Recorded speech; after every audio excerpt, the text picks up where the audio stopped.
Hello and welcome back to another episode of Martina Flor's Open Studio, another episode recorded from my living room before I traveled to Argentina to visit my family. You may hear my kids running in the back because we are getting ready to fly tomorrow. I am Martina Flor, your host.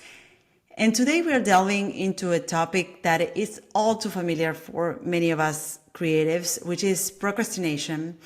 And this episode is for aspiring lettering artists and creatives who are ready to transform procrastination into progress.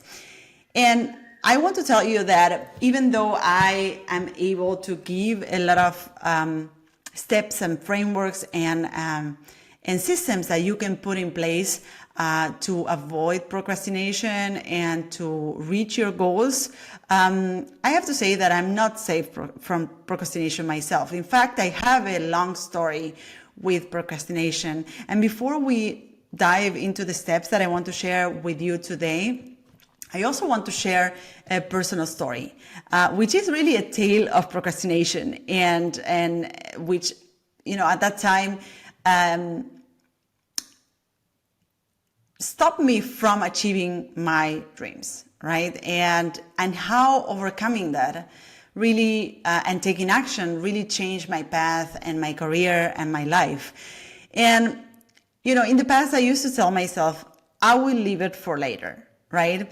And at the time I was a graphic designer, actually at that time I was a creative director in an agency, and my work as a creative director involved reading emails and answering to emails most of the day, and being on meetings and talking to clients most of the day. And my job had very little to do with creativity, right? And in my mind, my true passion or my true goal was to become a lettering artist and an illustrator, and doing beautiful work, right? And be known for doing exceptional work, to be remembered for my creative genius, right? That was my dream, really. Yet the answer was always the same. It was always like, now is not the right time. I would do it later when I have time, which is something that rarely happens, right? And at that time is something that rarely happened because my job was really stressful. I had a lot of responsibility on my plate. I had a lot of management to do. And I used to say, yeah, I would do it later when I have time, which never came. When I have money, which I was always giving away for the latest fashion item, or just to, give away in other things that didn't really matter. And I will leave it for later when I have it all figured out, right? Which is like kind of waiting for that light bolt that surprisingly happens, instead of like really taking the control over my life and going after the things that I really wanted. So what is interesting is that this pattern of procrastination, of saying like, okay, I really want to do this, but I will leave it for later because of this and this and that, really consumed my days. And I didn't really realize at that time how much it was undermining the opportunity to pursue my dreams, because all that energy that I was spending in procrastination could have been invested into really going after the things that I wanted to achieve. And it wasn't until I hit rock bottom that I realized how precious that time and that energy was, right? And I hit rock bottom because I was sad. I wasn't motivated to go to work every day. I found it hard to sleep. I was just miserable, to be honest. And I had to touch rock bottom to realize, hey, there's something needs to give here, right? Something needs to change. And at that time, I made a life-changing decision. I invested myself into learning a craft. So I invested, at that time I quit my job and I moved overseas to enroll in a type design program for a year. And I invested all of my savings into doing that, which is not necessarily something I recommend. And in fact, the reason why I started my own academy is because I don't think that's the right path for anybody to just blow everything out of the window to pursue their dreams, right? And this is why, like, I have created an academy where I provide accessible courses to people all over the world, right? But at that time, and I don't regret any of my decisions, and I feel that every step in my path was valuable in itself. But I made a very radical, life-changing decision, which was, investing myself in learning the craft, investing all of my money in learning the craft. And after that, after I made that big step, it was, it became easier for me to launch a career as a lettering artist. I don't say that it was easy, but it became easier because I was already in this path of overcoming procrastination and just going after what I wanted to create, right? I always say that the harder step is the first one, and after that first step, everything becomes easier, which doesn't necessarily mean that it's easy in itself, but it just becomes easier. You become more resilient, you become more used to just going after the things that you want, and you just naturalize the fact that, yes, they're gonna cost you something. They're gonna cost you time and a little bit of struggle and money, right? But you get used to the fact of that if you put yourself into it, if you pour yourself into it, you can achieve whatever you want, right? And this decision that I made at that time really changed the course of my life and my career. And when I look back, I feel that the process can be distilled or simplified into 3 simple actions that you can implement. And you may be in the same position right now. You may be in the position where you are working at the job that you don't like, which is the case of many creatives out there, because we have grown with the idea, or we have lived for many years with the idea of that we cannot make money with our art. And this is why many creatives are working in jobs that they don't like, because they believe that they won't make it on their own, right? So you may be right now in that position where I was years ago, where I was thinking, hey, I want to achieve this one thing. I want to create this career for myself, but I will leave it for later, or I don't have what it takes, right? And when I look back, I follow 3 simple steps, which again, being the fact that they are simple, or they can be narrowed down into 3 simple steps, it doesn't mean that they were easy things to do, right? But as I said, once you give that first step, everything becomes easier. So you may be right now at the moment where you're thinking, hey, I want to change the course of my career, or I want to learn a new skill so that I get to be creative every day in my life, right?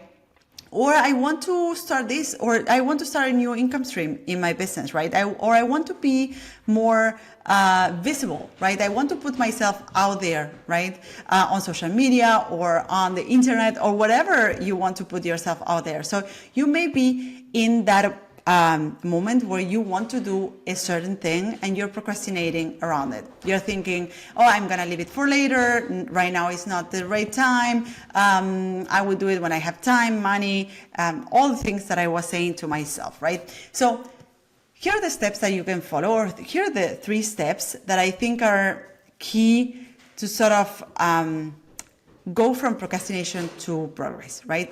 The step number 1 is to prioritize. And I spoke about this in the previous episode.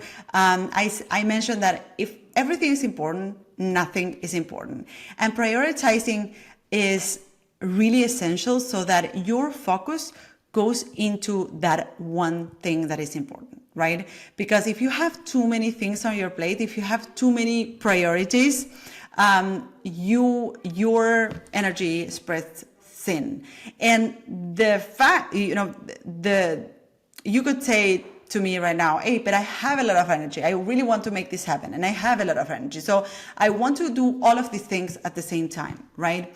But the thing is that the more things you have in your plate, the more goals or the more things you need to tackle, the more your focus is divided onto all these different things.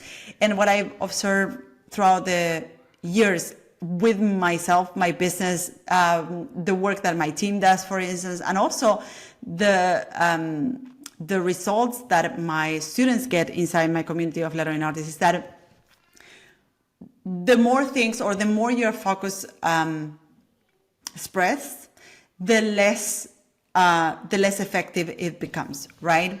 And this can translate into into fewer results.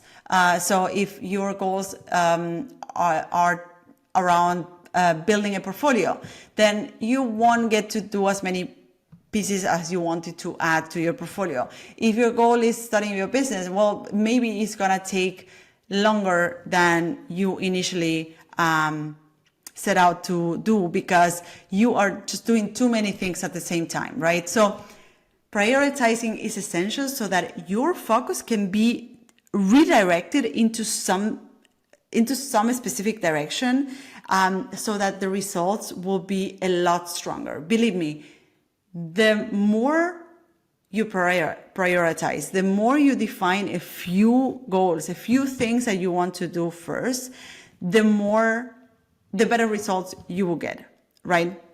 And I spoke about this in the previous episode as well, and I speak about this concept often, the concept of the Pareto principle of defining what the 20% that brings you 80% of the results is, and prioritizing is part of that, right? Prioritizing is about identifying that 20%, that if you focus on that 20% and you put all your energy in that 20%, it will give you 80% of the results, right?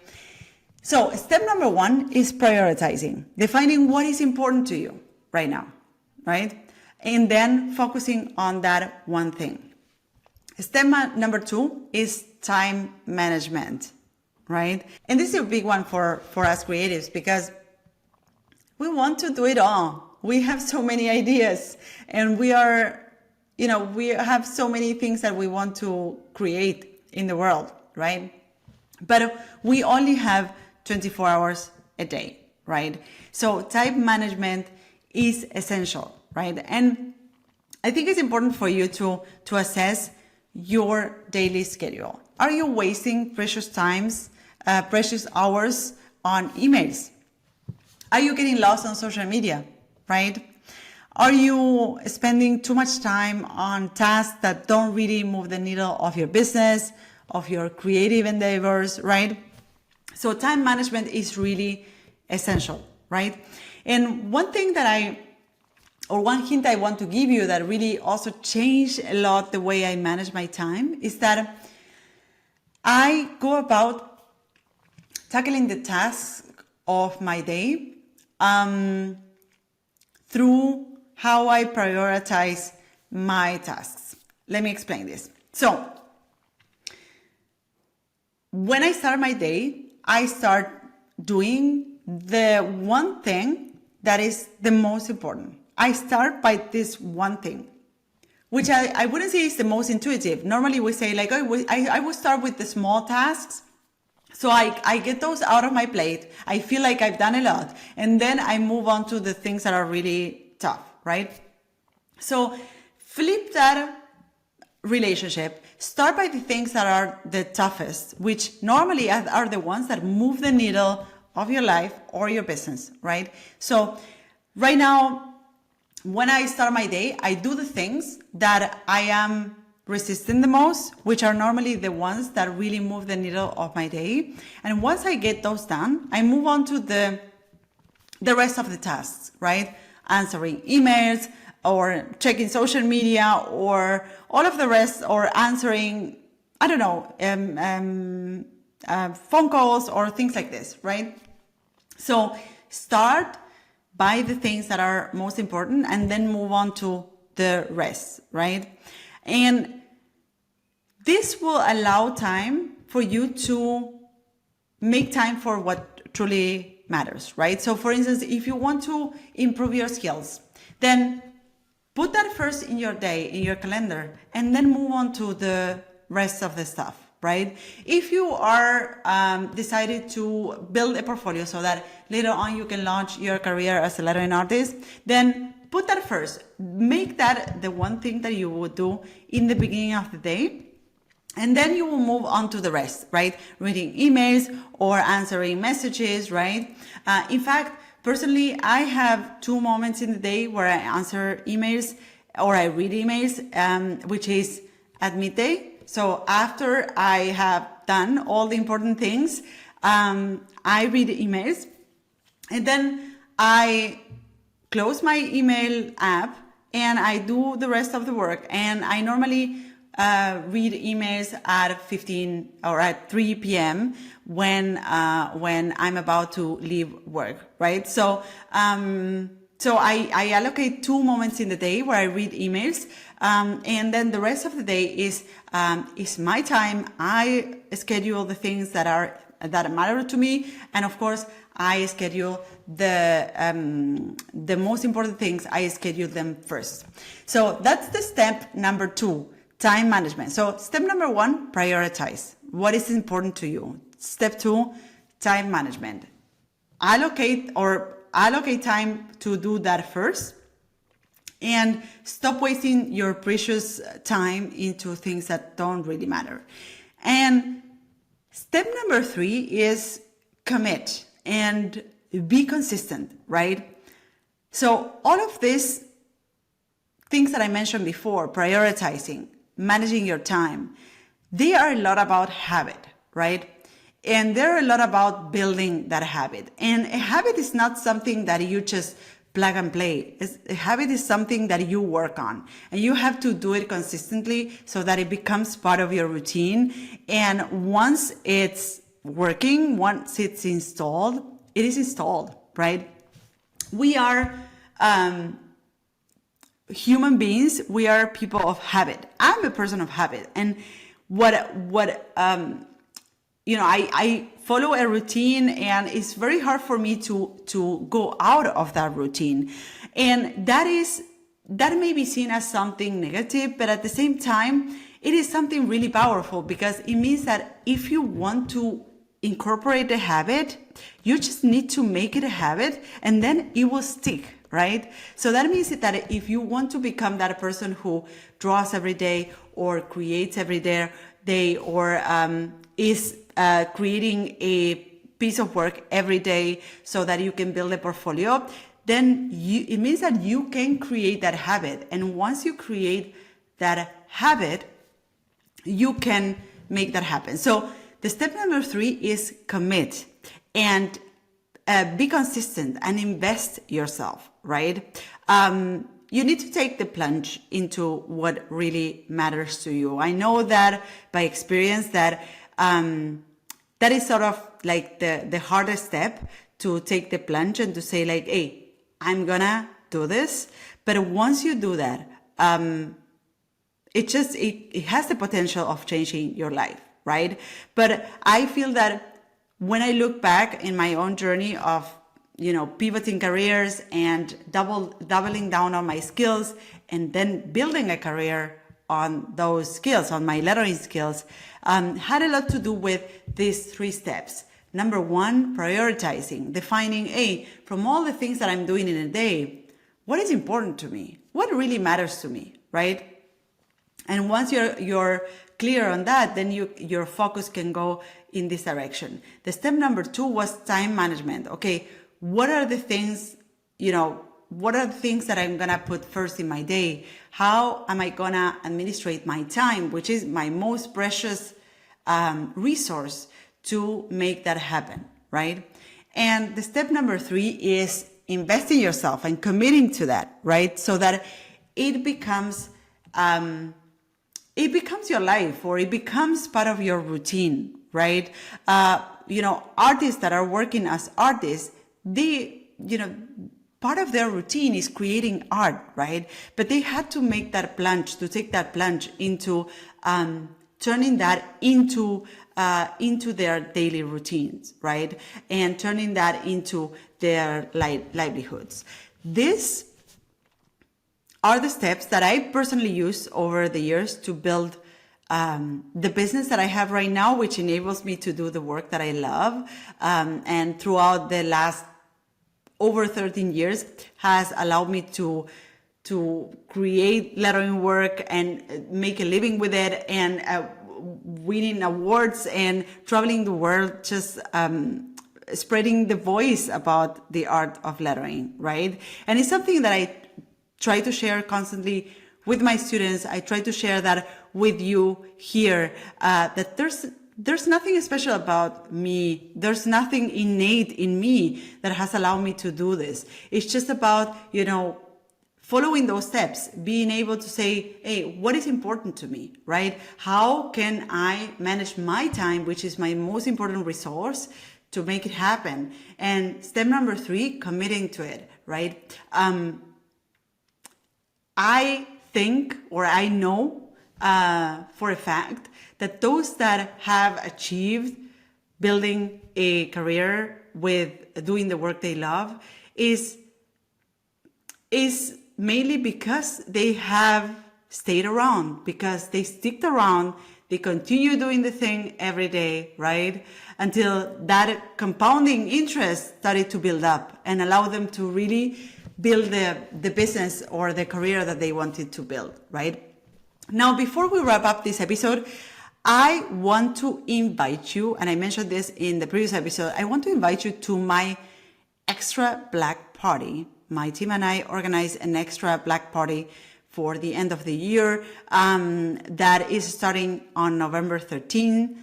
And we are unveiling exclusive bundles and training sessions that are not typically available in the academy, in my academy. And here's the exciting part. You will get up to 30% off your registration if you sign up throughout this period of the year. And if you join the Extra Black Party, I invite you to sign up for the early access on martinaflor.com/extra black.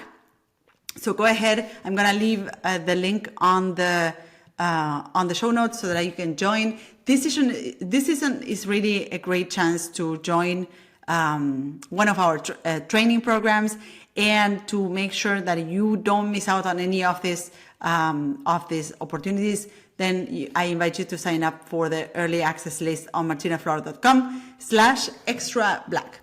Thank you so much for joining me today in this episode that speaks about procrastination to progress, or going from procrastination to progress. Remember that it's never too late to stop on your tracks. Think a little bit what you're doing. Analyze what are the things that really matter to you. Prioritize. And then take the most beautiful resource, the most valuable resource that you have, your time, managing it, or set yourself to manage it, and commit to actually achieve your goals. It is never too late, and you can do it today. So remember, prioritize, allocate your precious time and manage it wisely, and commit to your goals. And I will see you on the next episode of Martina Flor Open Studio. Thank you so much for joining today's episode, and bye-bye. So this is it. I hope you loved this episode. You can find me, the host of the show, on social networks at Martina Flor on Instagram, Twitter, and Facebook. If you have a question or comments, go to martinaflor.com/podcast, where you can see previous episodes, find show notes, and send voice memos with your comments and questions. You can also watch these episodes on YouTube. Just go to martinaflor.com/YouTube to find them. You can, of course, listen to all our episodes on your favorite podcast platform. If you loved this episode, subscribe to this podcast. And if you leave us a review, it will help others find us. Thank you all for listening, and see you in the next episode of Martina Flor's Open Studio. Bye-bye.